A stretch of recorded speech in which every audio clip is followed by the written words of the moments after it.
Hello, everyone, and welcome to the Deeply Renegade podcast. My name is Molly, also known as the Deeply Renegade, and I'd like to welcome you guys to episode 422.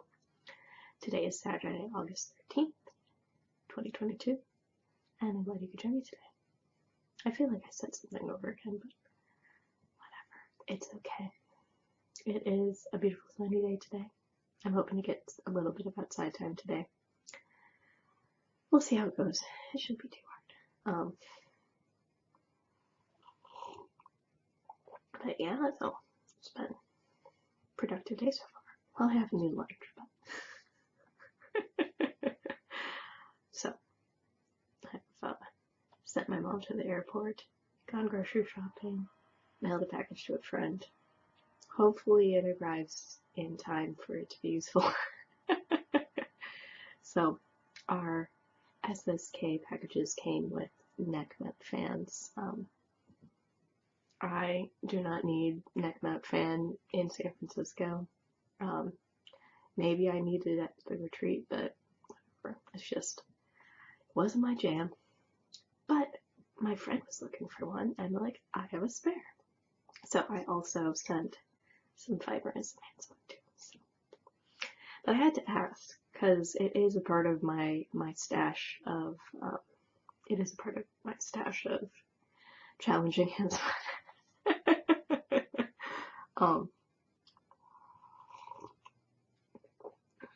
because where my default weight has been running for a while now, it's a 2-ply lace weight. So just wanted to make sure that she was down with some 2-ply lace, because it is very lovely stuff. And now that I've taken Jill Duarte's class, I know exactly why it was so splendiferous. It was a merino tussa blend, where the tussa was very well blended, so it is shiny and slinky and lovely. And would it be a bump of fiber from your school? So nothing too crazy. I was like looking at the fiber, and this was a similar thing because what would it be? Because I ended up doing the Secret Santa with her, and so it was sort of the case where it's like, what would that be?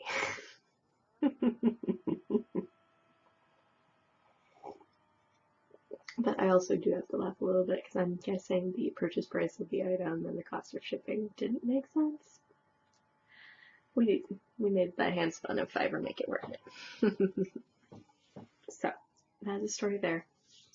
I am working on some Bill's Coffee Filtered Soul, which is a medium roast hazelnut flavored coffee.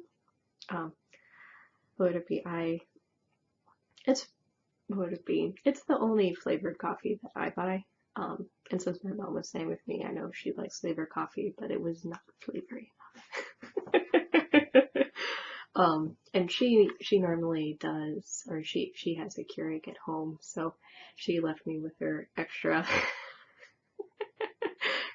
ground coffee. I'd be like,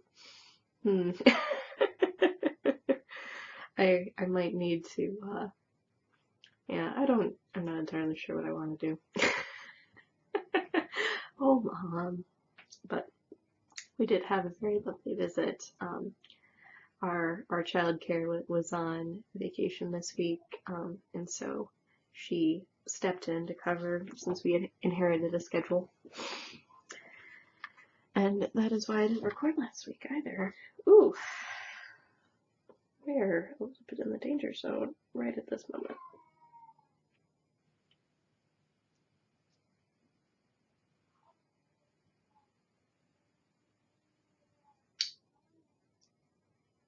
Oh.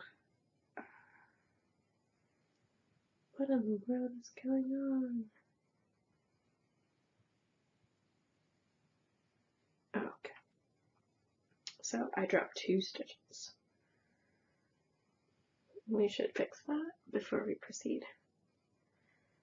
So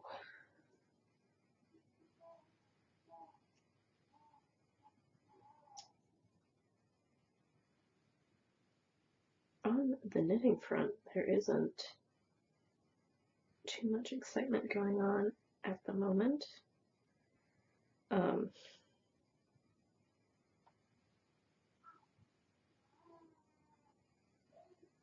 Which is fine. There we go. Have to get the right level in there. Okay. So we made that one.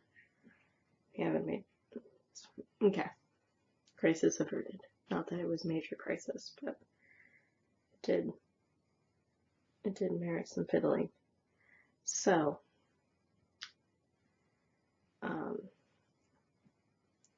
right now, or would it be the case where I am in the midst of executing a plan, but it doesn't look like I will be done with this shawl before the end of the month. I won't be done with the other shawl by the end of the month either. I still haven't sat down and calculated how many more beads I need to buy. Whatever. I think I'm probably going to end up running myself out of beads before then. But in the meantime, I'm working on this brioche shawl that takes some of the elements of this and incorporates them as well. And last week I ended up ordering a bunch of books related to knitting. So that should be exciting. I found where to be.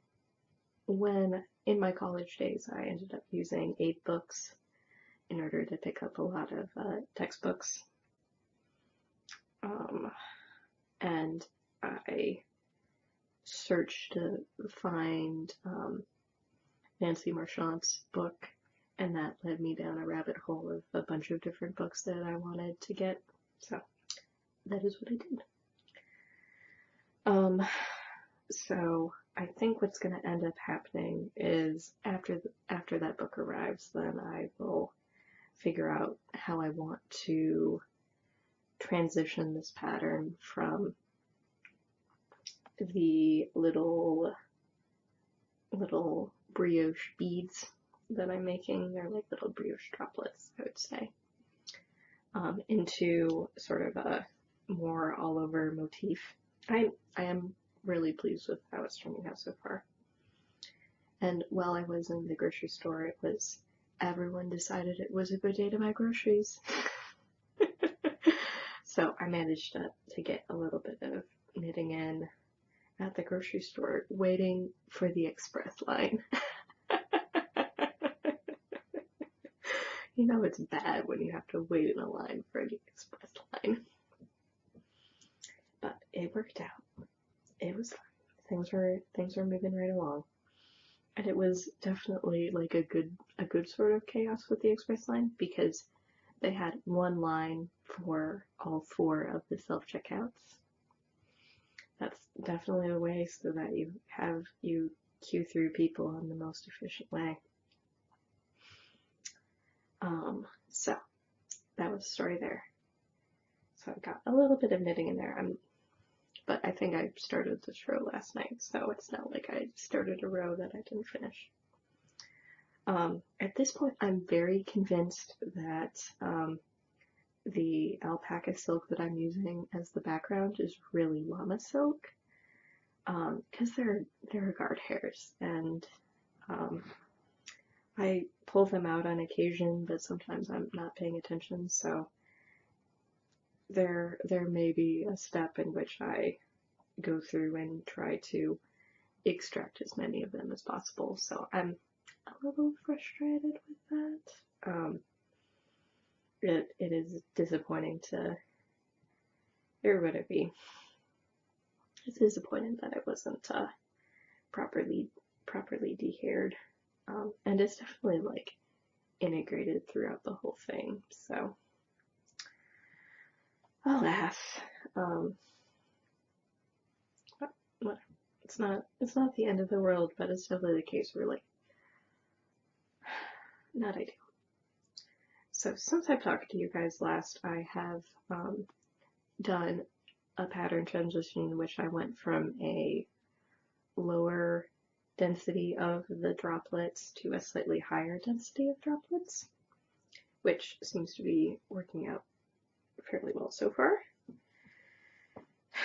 And I am definitely into sort of the next, I'm getting into sort of a purpley part of the progression, but you couldn't tell.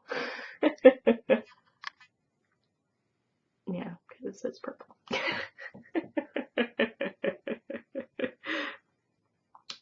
But what would it be? But it is the case where, for whatever reason, this beginning of the shawl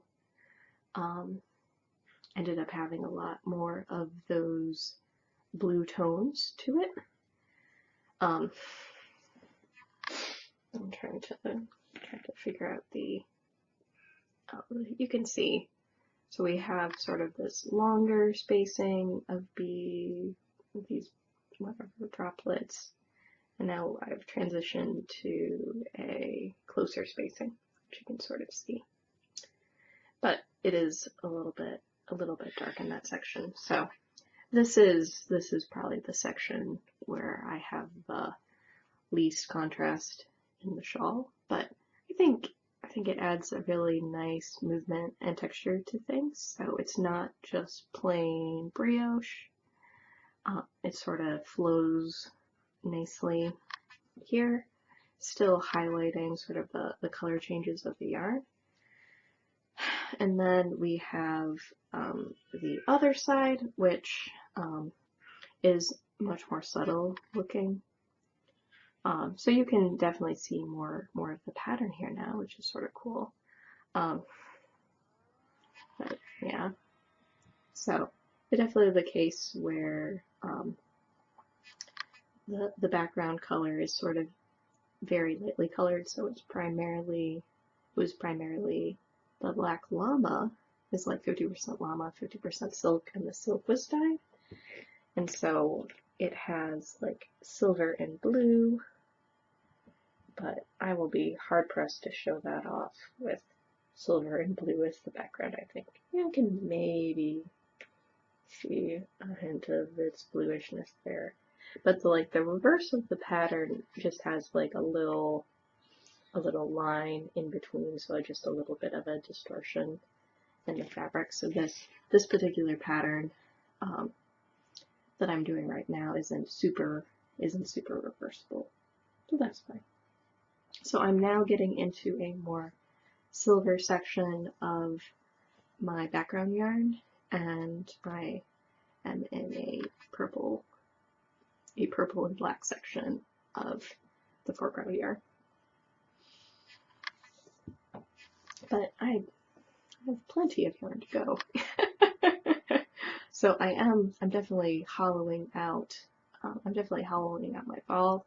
So I will transition from purple and black, or purple and charcoal, to more of like a purple and lime. I had a pretty long run of something that was pretty close to natural.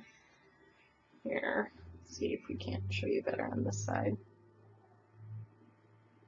So, like this still sort of purpley, but whatever. So, bring it all the way. Okay, there we go. So you can see a little bit of that purple and lime popping out. And then it goes from like pink and lime, and then what would it be? So I'm getting into some of like the warmer colors in this progression, which is fine. And then this guy's definitely hollowing out for sure. So you can see I'm in a silver section right now, and then it's really hard to tell the difference between the blue and the green. Focus.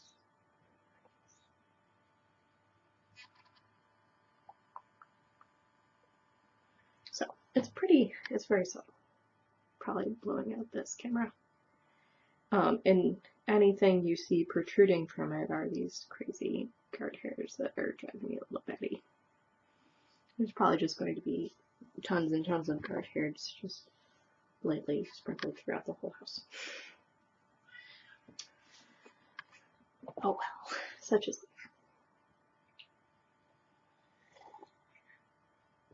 So, in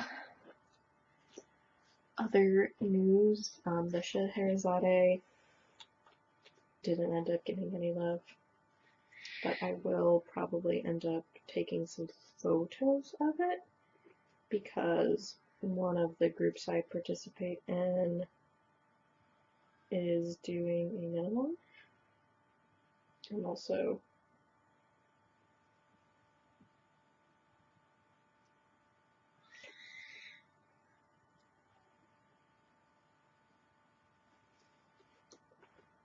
but it seems to be a reasonable light day, so we're like, it's definitely pretty big. I don't recall if I'm to the halfway point yet, but certainly getting close.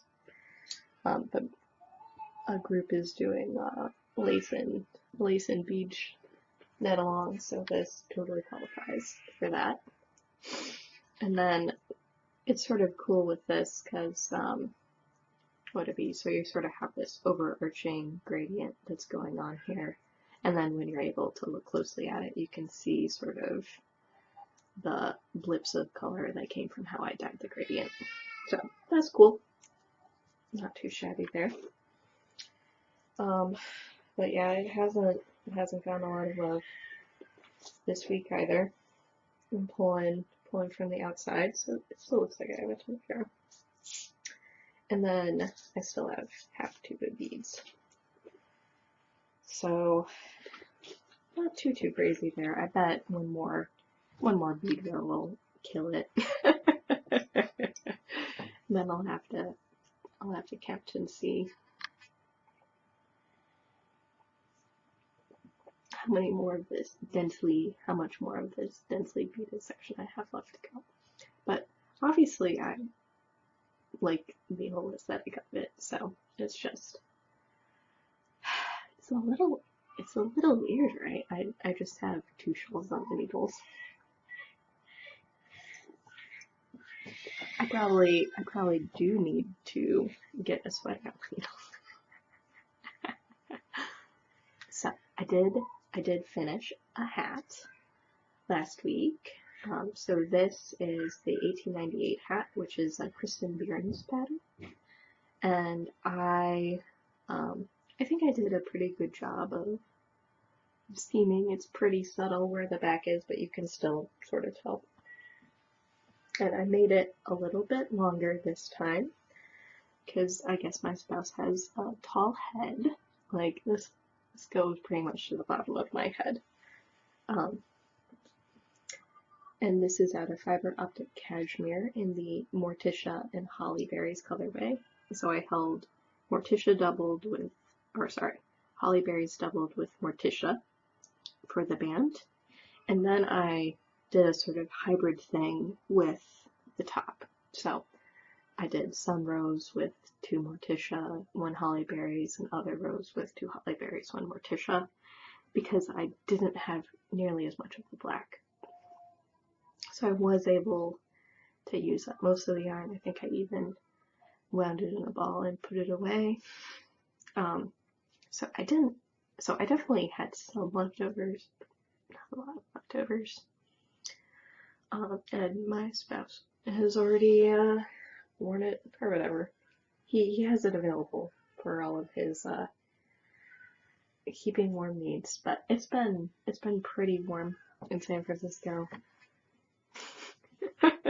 It's been in the 70s, so very comfortable. I'm wearing shorts.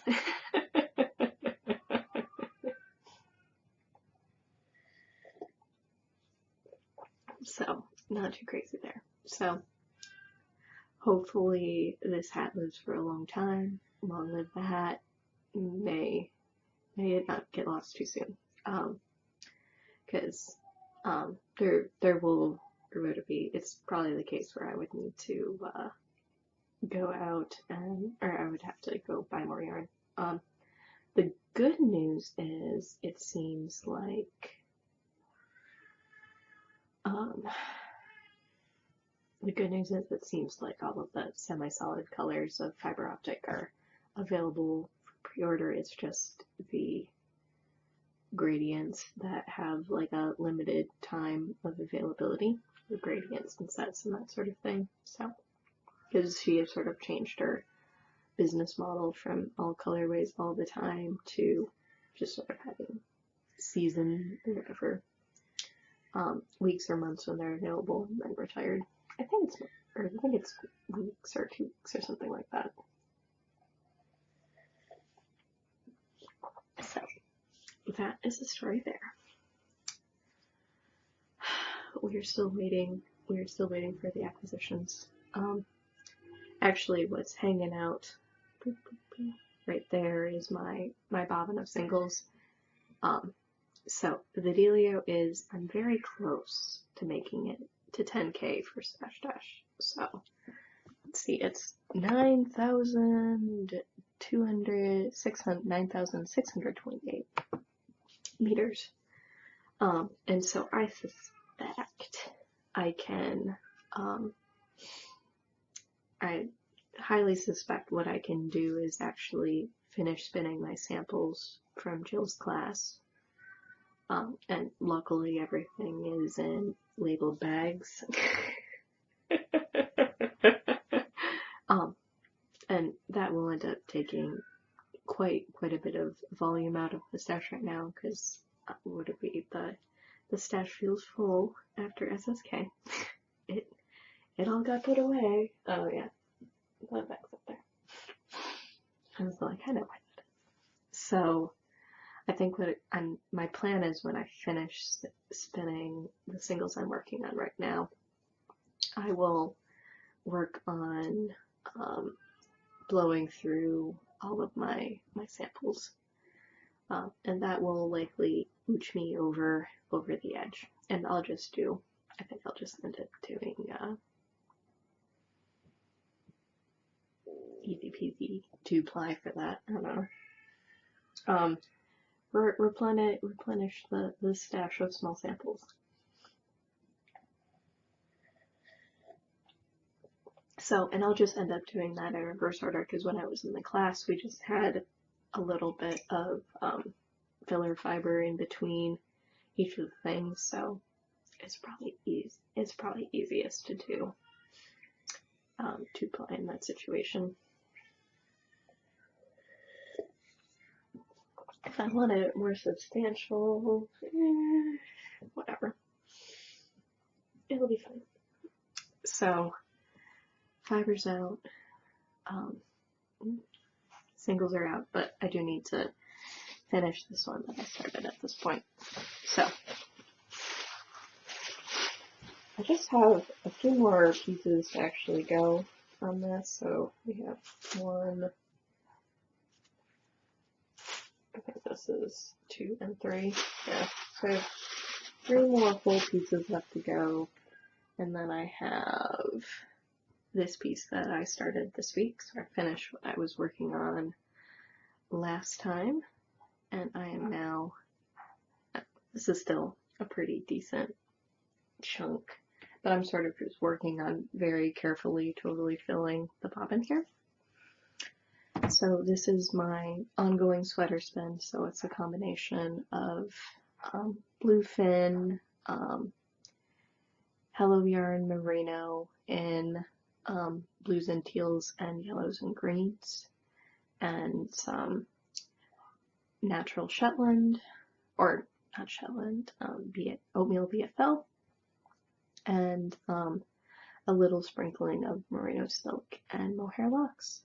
So it's really cool when I hit a piece of mohair.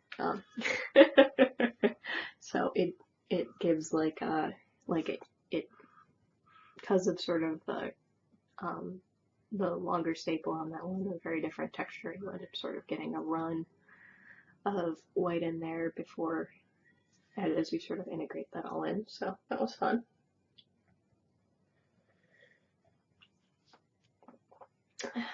So hopefully I can get it all to fit on. If not, I guess I could have like a leftovers bobbin. Yeah, whatever. My plan was 5 bobbins, 5 plies, call it good, but may need to change that a little bit. I didn't do a lot of spinning in the last 2 weeks. Would it be been I think 2 things. One of them was a bit of a cold, so then not feeling super from that. I think the other thing is just like would it be? It does seem like the panic at work is almost over, so whatever. So we feel much more confident about what's happening. So hopefully that means what would be the many meetings will taper off to a same number of meetings, and we can move on with our day.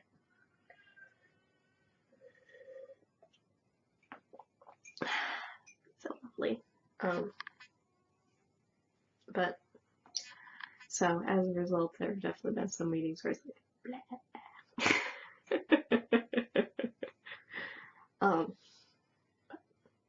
Whatever. Such is life. So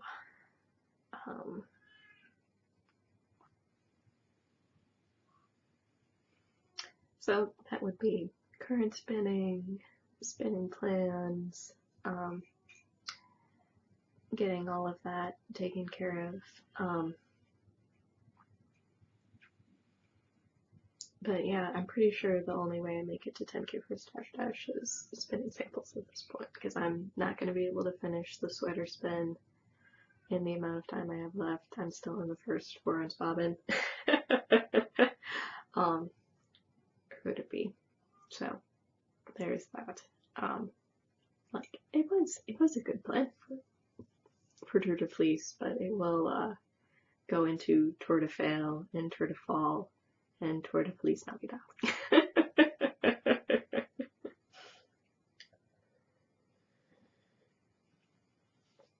And that's okay.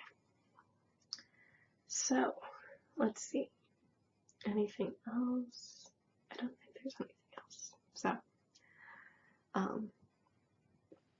we shall see about I'm guessing if I think about recording schedule, I will probably end up recording again in 2 weeks and then miss a week or 2 for vacation times. And then it'll be interesting to see how everything else shakes up. It does look like I'll be going on a work trip soon, which is exciting.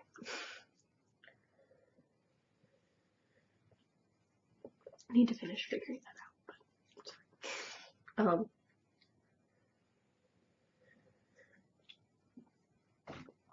fine.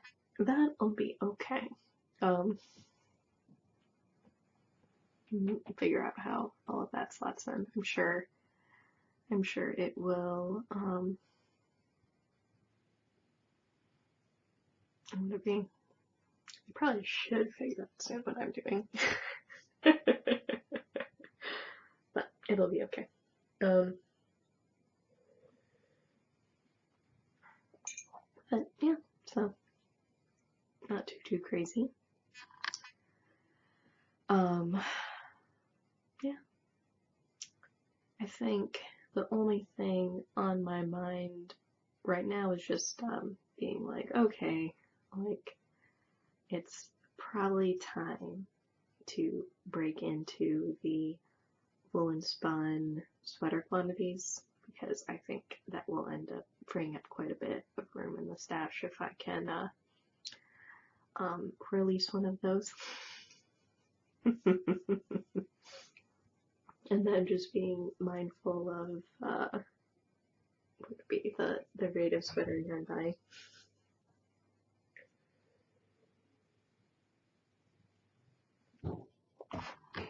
There is the proper ratio. So I'll have to figure out which way that goes.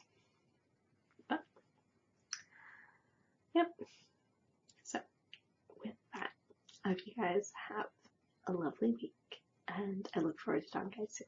So, take care, guys. Bye bye.